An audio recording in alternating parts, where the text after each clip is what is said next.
Eu sou a Ellen, sou arquiteta de soluções na AWS, estou aqui com a com a Juliana Gonçalves, que também é arquiteta de soluções na AWS, e a gente vai estar trazendo essa talk aí para vocês. Ele até perguntou, mas eu não cheguei a prestar atenção de quem de fato utiliza GitOps aí no dia a dia. Tem alguém que não conhece o conceito de GitOps? Gente, não fica com vergonha não, levanta a mão aí. Boa. Bom, então a ideia é essa, a gente entender um pouquinho de como que é o conceito de GitOps, depois a gente vai aprofundar um pouquinho mais, a Ju vai explicar sobre os controllers que a gente tem, e também a gente trouxe uma demo para vocês, que eu acho que nada melhor do que ver as coisas funcionando na prática. Então, adoramos demos. Então, vamos lá, pessoal. Primeiro, eu queria começar falando um pouquinho do princípio de GitOps, justamente para aquelas pessoas que ainda não estão muito familiarizadas com o conceito de GitOps. Talvez você não entenda qual que é o conceito de GitOps, mas eu tenho certeza que você utiliza Git. Então, isso já é um meio caminho andado, tá? Porque, basicamente, o GitOps, ele utiliza, de fato, o Git como fonte da verdade. Então, o Git vai ser, basicamente, ali o nosso protagonista, tá? Então, aqui, a gente tem alguns princípios quando a gente está falando de GitOps. Então, o primeiro deles, a gente vai ter todo o nosso estado de forma declarativa. Você vai ter ali, vamos supor, a sua infra como código, você vai ter os seus YAMLs, né, o seu manifesto do seu Kubernetes. Então, tudo isso de forma declarativa. E uma vez que isso esteja de forma declarativa, a gente coloca ele num repositório Git. Por isso que a gente fala que o Git, basicamente, é o protagonista ali quando a gente fala de GitOps. E uma vez que a gente utiliza o Git, como todos vocês já sabem, a gente vai ter, basicamente, toda a nossa infraestrutura ali versionada no nosso Git. E aí a gente consegue entender quem foi aquela pessoa que fez aquela alteração, quem foi o dono daquele problema que causou, talvez, em produção. Então, a gente consegue estar analisando tudo isso quando a gente está somente utilizando o Git para fazer deploy nos nossos clusters, tá? E outro ponto é que a gente vai ter, de diferente aqui, a gente vai ter um agente de GitOps. Esse agente de GitOps, ele vai estar instalado dentro do seu cluster, tá? Então, ele vai estar instalado dentro do seu cluster. Ele, basicamente, vai ser um controller. E aí, você vai ficar... Esse agente ele vai ficar olhando para o seu repositório Git para poder ver. Tem um novo commit? Tem uma alteração? Não, então não faço nada. Tem uma nova alteração? Ele vai pegar esse estado que estava no Git, que a gente chama de estado desejado. Então, o meu estado desejado ele vai sempre estar no meu Git, tá? E esse agente ele vai estar analisando para ver se a gente vai pegar esse estado desejado e fazer deploy no nosso cluster. Então, uma vez que esse estado do seu cluster seja diferente do desejado, ele vai fazer esse deploy automático. Basicamente, esse é o princípio ali de GitOps. Fazendo um pouquinho... Opa, não passou. Ah, agora foi. Bom, fazendo ali um comparativo quando a gente fala de CD tradicional ou utilizando ali GitOps. Você não precisa pensar, eu vou utilizar CI/CD ou GitOps. Não, você pode casar os dois e ter o benefício ali de ambos, tá? Mas umas pequenas diferenças ali quando a gente fala da parte de CD, de fato, e de GitOps, né, que basicamente vai fazer a parte de deploy da sua aplicação. Quando a gente fala aqui do tradicional, a gente vê que ele vai fazer um push no seu repositório. E quando eu falei ali do princípio de GitOps, a gente entende que, na verdade, ele vai ficar assistindo aquele teu repositório. Então, quando ele tem uma nova modificação, ele vai fazer o quê? Ele vai fazer pull, ele vai fazer push, tá? Claro, temos um adendo aqui, um asterístico, quando a gente está falando, quando a gente está utilizando, por exemplo, baseado em imagens, se eu quero assistir um repositório de imagem, eu vou precisar da permissão, e a gente vai ver isso na demo, eu vou precisar da permissão para que ele faça também um push, tá? Mas isso é só um adendo. Mas se a gente só utilizar a parte de assistir o repositório e fazer o deploy, ele vai fazer só o pull, correto? E a gente consegue ter, uma vez que a gente fala ali do CD tradicional, muitas vezes a gente tem uma diferença entre o que está de fato deployado e o que está de fato no Git. Então, a gente sempre, quando a gente fala do CD tradicional, do CD tradicional, a gente vai ter essa diferença sobre o que está de fato no seu Git e o que está no seu cluster. Muitas vezes, alguns comandos que a gente faz ali, que são basicamente rastreáveis depois, e quando a gente fala do GitOps, não. Tudo vai estar no Git. Tudo que você precisa estar no Git. Então, por isso que a gente chama de fonte da verdade quando a gente está falando de GitOps. Bom, Outro ponto que eu esqueci de comentar é que quando a gente fala do GitOps, ele vai corrigir todas as alterações. E a gente vai ver isso também acontecendo na prática na demo. Então, por exemplo, eu tenho lá um deployment no meu Git, ali meu YAML, tenho a minha aplicação, tudo mais. Se eu chegar lá no meu cluster e deletar aquele deployment, o agente de GitOps, seja um Argo, seja um Flux, ele vai entender que o meu estado do cluster está diferente do meu estado desejado e ele vai fazer o quê? Deploy de novo daquele meu deployment. Tá? Então, ele faz toda essa parte de correção ali de drifts e a gente vai ver isso na demo. Certo?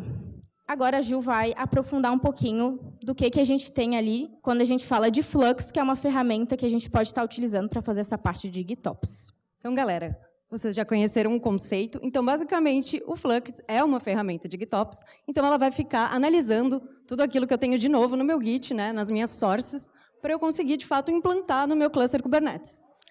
Basicamente, a gente consegue trabalhar também com um conceito, né, com o princípio de dry, que é don't repeat yourself, então não se repita. Então, a gente consegue usar de alguns artifícios para facilitar a criação do meus Kubernetes manifests. Então, a gente pode usar o Helm e a gente pode usar o Kustomize, quando a gente está falando aqui do Flux.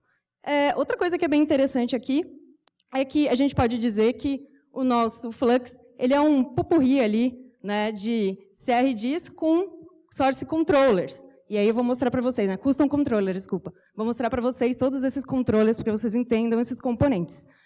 Esse projeto é um projeto desenvolvido pela Waveworks e ele está incubado também aqui no Cloud Native Foundation. Então, vocês vão ver, né? É um projeto open source que vocês podem utilizar e hoje ele também conta com uma interface gráfica, né? Que vocês também podem usar de forma gratuita. Antigamente, né, muita gente falava, prefiro usar o Argo, porque o Argo é todo bonitinho, tem interface. O Flux também tem, tá? Então, testem. Vamos falar um pouquinho, então, desses custom resources aqui, e vamos falar desses custom controllers também. Então, basicamente, a gente está dividindo aqui em 5 principais controllers que a gente vai ter no Flux. Então, a gente tem o Source Controller, que é, de fato, os controllers que vão olhar para as fontes, em que, de fato, o Flux vai ver se tem alguma alteração para capturar. Então, ele vai trabalhar ali com alguns CRDs ali de Git Repository, de Bucket S3 da Amazon, Helm Repository, Helm Chart, e a gente também tem ali os controllers que eu comentei, que é, de fato, como a gente vai conseguir fazer o deployment ali com os nossos manifestos do Kubernetes. Então, a gente vai ter o Helm Controller e o Kustomize Controller, e a gente vai conseguir interagir tanto com os inbounds e outbounds dessas interações entre controllers, usando o Notification Controller. E, por fim, ali a gente tem o Imaging Automation Controller, onde a gente vai conseguir também trabalhar utilizando, né, verificando ali registry de images que podem estar com novas tags para que a gente faça o nosso deployment. Vamos passar por cada um deles. Então, como eu comentei, né, o Source Controller, a gente vai ter uma série ali de repositórios Git. Então, a gente pode trabalhar com GitHub, com GitLab, com Code Commit, Azure DevOps. Então, tem uma série ali de Gits, repositórios que a gente consegue trabalhar. A gente também tem ali o próprio Helm Chart. Então, a gente consegue, inclusive, olhar Helm Charts públicos ali, para que a gente consiga depois, inclusive, fazer deployment de add-ons dos nossos clusters. E a gente tem também conseguir trabalhar com artefatos que estão dentro de buckets S3. Ele tem algumas features interessantes. Então, como a Ellen até comentou, a gente consegue fazer umas autorizações. Então, a gente, por exemplo, se for usar ali registros privados, a gente consegue fazer isso. Usar repositórios privados, a gente também consegue autenticar. E ele vai ficar olhando ali, tanto de forma on-demand, como de forma agendada. Falando ali do Kustomize Controller, então você vai conseguir ter uma forma de ter o CD, né, da tua pipeline, e ali ele vai ficar também olhando se tem alguma alteração de manifestos brutos ali, né, crus, do próprio Kubernetes, como se a gente estiver usando ali aquele arquivo de configuração que é o customize.yaml. A gente também vai ter o Helm Controller, que a gente vai conseguir trabalhar ou com Helm Releases, ou a gente também vai conseguir trabalhar com Helm Charts para a gente conseguir fazer os deployments. E a parte dos notifications ali, a gente vai conseguir fazer a interação de todos os sources. Então, ele vai captar as mudanças, ele vai se comunicar com os outros controllers para fazer algum tipo de update. Aqui no exemplo, a gente tem um Helm Upgrade Event. E ali, quando de fato, acontece a modificação dentro do teu cluster, a gente consegue notificar, por exemplo, o time de DevOps, o time de Platform Engineering, tudo aquilo que está acontecendo através do Slack, do Microsoft Teams, do Discord. E aí, inclusive, dá para interagir com algum serviço da AWS, por exemplo, com o SNS, para mandar um e-mail para aquele time responsável para entender que o novo deployment foi feito. E aqui eu acho que é a cerejinha do bolo, né? A gente tem esses dois componentes, que é o Imaging Reflector e o Automation Controller, e eles são bem interessantes. Então, eu posso trabalhar tanto com imagens públicas quanto privadas, dependendo do registry que eu quero trabalhar, e aí eu consigo ficar olhando se uma nova tag foi lançada para que eu faça a modificação lá no meu manifest. Então, vai ser feito um novo commit pelo próprio Flux, e aí, uma vez que esse commit é feito, o meu deployment novo, da nova versão ali da minha aplicação, vai rolar no meu cluster Kubernetes. Vou passar aqui para a Ellen de novo, para ela falar um pouquinho das topologias que a gente pode trabalhar com Flux. Bom, geralmente a gente não tem só um cluster. Então, a realidade é que a gente sempre trabalha com multiclusters. Então, agora a gente vai entender como que a gente faz para instalar o Flux e quais são as abordagens. Gente, eu estou falando Flux, mas seja qual a ferramenta que vocês utilizarem, vai funcionar da mesma forma. Então, a gente vai fazer duas abordagens aqui. A gente tem uma centralizada e uma descentralizada, e a gente vai comentar sobre os benefícios e pontos negativos aí de cada abordagem. Começando aqui pela forma centralizada, que basicamente você vai ter um cluster, que você vai colocar ali seus add-ons. Por exemplo, eu tenho um cluster que ele está com o meu Flux, e eu vou dar permissão para esse Flux para poder enxergar os meus outros clusters. Né? Ele vai precisar de permissionamento para estar fazendo deploy ali naqueles meus outros clusters que está a minha aplicação. Tá? Essa é a nossa forma centralizada. E o que eu tenho aqui de pontos positivos e negativos? Bom, primeiro, a gente vai ter que, como pontos positivos, a gente vai estar gerenciando somente um Flux. Tá? Então, isso se torna muito mais fácil, mas também, ao mesmo tempo, a gente tem ali um gargalo, que é, de fato, ter somente um Flux, e se ele dá problema, a gente fica sem deploy ali em todos os nossos outros clusters. Tá? Um ponto positivo é que você vai precisar acessar somente um Flux. Então, por exemplo, eu tenho uma UI, eu vou ter somente uma URL para eu acessar. Se eu tiver ali diferentes Flux, eu vou ter que ter uma URL para cada Flux, e isso vai ficar um pouquinho complexo ali para os desenvolvedores que vão estar utilizando aquilo. Tá? E, claro, por fim, ali, a gente tem um ponto de contra, né, que a gente está falando da questão de segurança, porque esse meu Flux ele vai precisar ter acesso a todos os meus ambientes. Tá? Mas essa aqui continua sendo a abordagem que a gente mais tem visto os clientes utilizarem. Tá bom? Então, essa é a abordagem que a gente tem mais acompanhado aí. E também a gente tem a forma descentralizada, que basicamente você vai ter um Flux em cada cluster.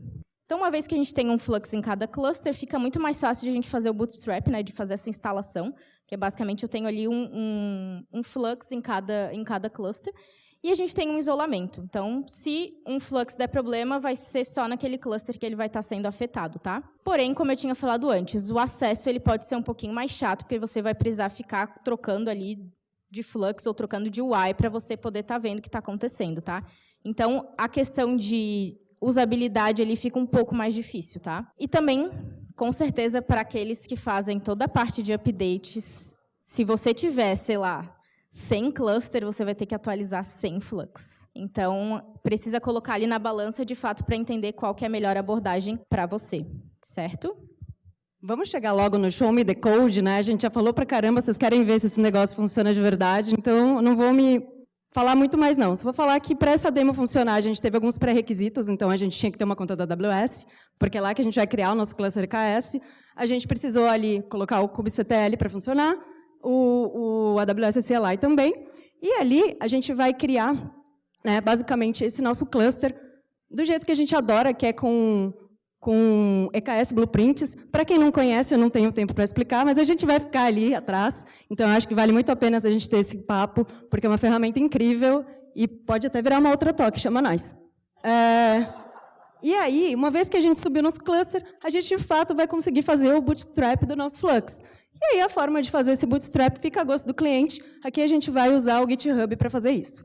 E uma vez que a gente está lá, a gente vai dizer qual que é o repo que a gente quer, E, dizendo o rap que a gente quer, ele vai começar a conciliar, que é justamente ele olhar essas diferenças entre o que tem no cluster, o que tem no Git, e aí manda pau. Sem mais delongas, né? Falei que não ia falar, mas falei pra cacete. Só assim. Então, eu vou ficar olhando para cá, porque eu sou cega. Então, a gente começou ali no Flux Bootstrap com GitHub. Aí a gente está passando alguns componentes extras, porque na nossa demo vai ter contemplado a parte de imagens. Passou rápido, não consegui ver. Ali é o cluster que a gente está ouvindo, o path, né, o myCluster. E ali a gente passou a parte toda de token para ele conseguir autenticar. Uma vez que ele vai fazer isso, ele vai começar a, de fato, aplicar todos os syncs de manifestos. Ele começa a synkar. Ele vai começar a instalar todos aqueles componentes daqueles source controllers que eu comentei. De novo, eu falei sources. Os customs controllers, então ele vai o de source, o de Helm e assim por diante. E uma vez que ele já instalou tudo, ele vai mostrando ali que os deployments estão ready. E, por fim, ele vai mostrar que os componentes estão todos healthy. Uma vez que está tudo beleza, ele vai ficar ouvindo e qualquer alteração já vai mandar bronca. Vamos ver como ele manda bronca. Bom, eu acho que a parte mais legal é a gente ver como que ele funciona aqui na prática. Então, basicamente, o que a gente vai fazer aqui? A gente tem uma aplicaçãozinha teste, tá? Eu tenho um deployment, e a gente vai ver o que acontece se eu deletar esse deployment, como eu tinha falado para vocês. Então, vamos ver isso acontecendo aqui na prática. Então, veja que eu tenho ali a minha aplicação, né? Eu vou abrir aqui, basicamente, que é a forma como a gente pode declarar ali o nosso Git e quanto tempo que eu quero que ele fique assistindo. Eu botei a cada 1 minuto, porque é demo e eu precisava que fosse rápido, né? Então, aqui, a gente tem também, basicamente, ali um customization, que eu vou estar colocando os intervalos, que ele vai estar analisando ali o meu repositório. Então, uma vez que eu fiz essa configuração, agora eu vou deletar o meu deployment, que ele está aqui embaixo. Ah, não consigo mostrar o mouse. Ah, consigo sim. Ó, deletei ele. Então, a gente vai ver que logo ele vai reconciliar e vai entender que, na verdade, aquele deployment precisava existir, tá? Então, ó, ele já criou aqui esse meu deployment, está esperando ele ficar ready. Então, uma vez que alguém chegue no seu cluster e faça cagada, isso vai voltar a estar no seu estado declarativo. Então, isso é muito bacana porque evita ali que tenha muitos códigos e muitos comandos ali irrastreáveis no seu cluster, tá? Bom, não só isso que ele faz, mas também ele faz a parte de reconciliação quando eu tenho uma alteração no Git, e vamos ver isso acontecendo. Aqui agora eu estou com 2 réplicas do meu sample app, tá? Vejam que ele está ali rodando 2 réplicas. Então, basicamente, aqui eu tenho meu deployment, e eu vou fazer uma alteração e vou fazer um commit ali no meu repositório Git. Então, eu vou trocar aqui para uma réplica, só para a gente fazer uma modificação mesmo ali no repositório, tá? E aí, eu vou utilizar ali... Aqui a gente está utilizando o GitHub, vou dar um git add, git commit, e todo o processo aí que vocês já estão carecas de saber. Então, como eu coloquei ele para analisar ali o meu repositório a cada modificação, uma vez que eu faço esse commit, a cada 1 minuto ele fica analisando o meu repositório para poder fazer essa alteração, tá? Então, beleza, fiz aqui o meu commit. E, ó, fiquem olhando aqui para essa parte de baixo, que é aqui que vocês vão ver que eu deixei um watch kubectl get pods. Então, ali vocês vão conseguir ver que ele vai trocar, ó, tá terminando essa réplica, tá? Por quê? Porque eu alterei para uma. Então, ele já entendeu que eu tenho uma alteração ali no meu deployment, e agora a gente está somente com uma réplica. Então, a gente está com uma réplica ali no nosso deployment. Vimos 2 partes muito legais, mas a que eu mais gosto... Tenho 5 minutos, gente. A parte que eu mais gosto é a parte de imagens, tá? Essa aqui é a parte, acho que, favorita que a gente tem aqui quando a gente está falando do Flux. Então, basicamente, eu vou mostrar aqui um pouquinho dos YAMLs que a gente tem quando a gente está fazendo essa configuração da parte de imagem, que, basicamente, a Ju já explicou um pouquinho para vocês, tá? Aqui eu tenho o Image Repository, que, basicamente, eu coloco qual que é o repositório que eu quero que ele assista, e eu tenho o intervalo que eu quero que ele fique analisando aquele repositório. E eu tenho o Image Policy, que vai ser basicamente uma política de... Ai, calma, não passa. Pronto. Uma política de qual tipo de tags que eu quero permitir. Então, no caso ali, não sei se eu consigo voltar um pouquinho, mas no caso ali, eu permito todas as tags que comecem com 1.0 alguma coisa, tá? Então, nesse caso aqui, a gente está usando essa política, e você pode colocar qualquer outra política ali que você precise, que faça sentido para a sua aplicação, tá? Então, sempre que eu tenho uma nova imagem com essa política, ele vai enxergar e vai fazer deploy, tá? E eu estou usando o latest porque é demo, gente. Não faço isso em casa. Então, aqui a gente tem o automation, que basicamente vai ser responsável por fazer essa análise, tá? E aqui eu tenho a forma como ele vai fazer commit, tá? A forma como ele vai fazer commit no meu repositório. Bom, então vamos lá. Uma vez que eu tenha isso, eu vou fazer uma alteração na minha imagem, mas primeiro eu vou mostrar para vocês o que eu tenho, né? Eu vou pegar aqui a minha aplicação, que está exposta por um load balancer. Vamos abrir aqui. É só um Hello World, tá? Então, uma aplicaçãozinha simples aí só para mostrar para vocês. Então, vamos abrir aqui, daí a gente vai fazer uma alteração nessa imagem para ver se, de fato, o negócio vai acontecer, né? Como a gente falou que aconteceria. Então, tenho aqui um Hello World, grava isso. Muito difícil, mas grava isso, Hello World. Vou fazer uma alteração aqui na minha imagem, vou colocar Hello World from version 2, tá? E agora a gente vai fazer o build na nossa imagem. Nesse caso, eu estou utilizando o quê? Um repositório público do ECR. Você pode utilizar um repositório privado. Você vai precisar cadastrar um secret para poder ele conseguir acessar esse seu repositório, tá? E também você pode se beneficiar ali quando você está utilizando repositórios públicos, caso você precise, por exemplo, pegar novas atualizações de repositórios, você não precisa fazer isso de forma manual, tá? Então, aqui estou jogando ali para o ECR a minha imagem. Vejam que eu já fiz um push aqui. E agora eu rodei o comandinho flux get image. Então, ele vai me falar que todas as imagens que ele está vendo. No momento, ele só tem uma tag, que é a latest. E logo a gente vai ver que aqui vai estar 2 tags, tá? Ó, aqui é o meu ECR, né? Que está a minha imagem 1.0.4. Ó, ele já identificou que eu tenho a minha imagem 1.0.4. Então, agora vamos ver aqui o que vai acontecer. Ó, vejam que ele commitou no meu repositório Git, tá? Ó, ele fez a alteração da latest, que eu estava usando antes, para imagem 1.0.4, que era o que eu tinha, tá? Que eu acabei de fazer o push. Vejam que eu não fiz essa alteração ela foi direto pelo Flux. Aqui, ó, vocês conseguem ver que o commit foi do Flux boot, tá? Deixa eu dar um play aqui novamente. Então, a gente tem aqui o commit que ele fez. E para isso acontecer, a gente utiliza aquele... Ó, tá, aqui eu fechei. Vamos pegar o service, para a gente poder abrir a nossa aplicaçãozinha. Abrindo uma janela anônima para não ter problemas de cache. Então, vejam que a gente tem a nossa aplicação, versão 2, com o quê? Eu só fiz um push da minha nova imagem. Mais nada. Eu só coloquei uma nova imagem lá e o Flux entendeu que eu tinha uma nova imagem, fez essa alteração. Fez essa alteração também no meu manifest. E agora eu tenho, basicamente, a minha nova aplicação ali rodando. Certo? Pessoal, a gente só tem 1 minuto, mas tanto eu quanto a Ju, a gente vai estar ali no booth que tem da AWS, então, se vocês tiverem perguntas ou quiserem conversar um pouquinho mais, a gente vai estar lá. Esse aqui também são os nossos contatos, caso vocês queiram entrar em contato com a gente. Muito obrigada pelo tempo de vocês, espero que vocês tenham gostado, e qualquer dúvida a gente está à disposição.